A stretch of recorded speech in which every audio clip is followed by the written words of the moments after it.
మా అంకులు విజయవాడలో ఉంటారు. అండ్ ఇక్కడ కొంతమంది అంకులు నాన్నగారు బాగా క్లోజు. మనోజ్, నువ్వు ఎన్నో సంవత్సరాలు ఇంటి బయటగా ఉన్నావు, నీ సొంతంగా ఉన్నావు. మీ నాన్నగారు అమ్మగారు ఒకరే ఉన్నారు.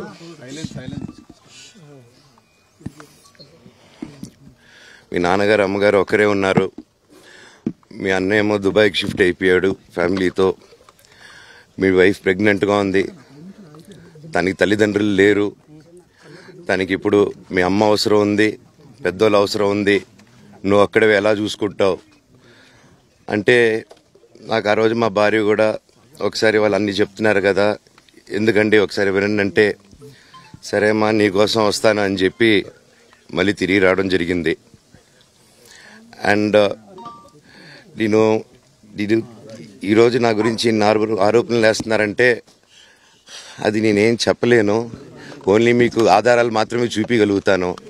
ఇప్పుడు వాళ్ళు చెప్పి నేను చెప్పి ఇది కరెక్ట్ కాదండి. నేను ఎప్పటి నుంచో కూర్చొని మాట్లాడదాం అంటున్నాను. పిల్లలకి లోకల్లో అక్కడ లోకల్లో ఉండేది ఎవరో కాదండి, మా బంధువులే అండి అందరూ.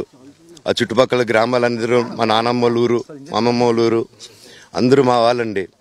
వాళ్ళ పిల్లలు, మనవాళ్ళు, వాళ్ళ బంధువులు. సో వాళ్ళకి అన్యాయం, వాళ్ళు అర్జీలు పెట్టుకున్నారు, వాళ్ళు లెటర్లు పంపించారు, వాళ్ళన్నీ చేశారు. నేను వాళ్ళకి సపోర్ట్గా మద్దతుగా నిలబడి ఏమైంది నేను అడిగేసరికి వినయ్ అతనికి ఫోన్ చేశాను, మెసేజ్లు పెట్టాను. సార్ వాట్ ఈస్ హ్యాపెనింగ్, నేను కావాలంటే కాలు మీద కూడా పడతానండి, ఈ ఇష్యూ క్లియర్ చేయండి, మాట్లాడుకుందాం అంటే చాలా దురుసుగా రిప్లైలు పెట్టారు. నేను ప్రతిదీ ఈరోజు సాయంత్రం 5:30కి ప్రెస్ మీట్ పెట్టి ఇన్నాళ్ళు ఆగానండి, ఇంకా ఆగలేను. ఈరోజు ఈవినింగ్ ప్రతిదీ చెప్పేస్తాను.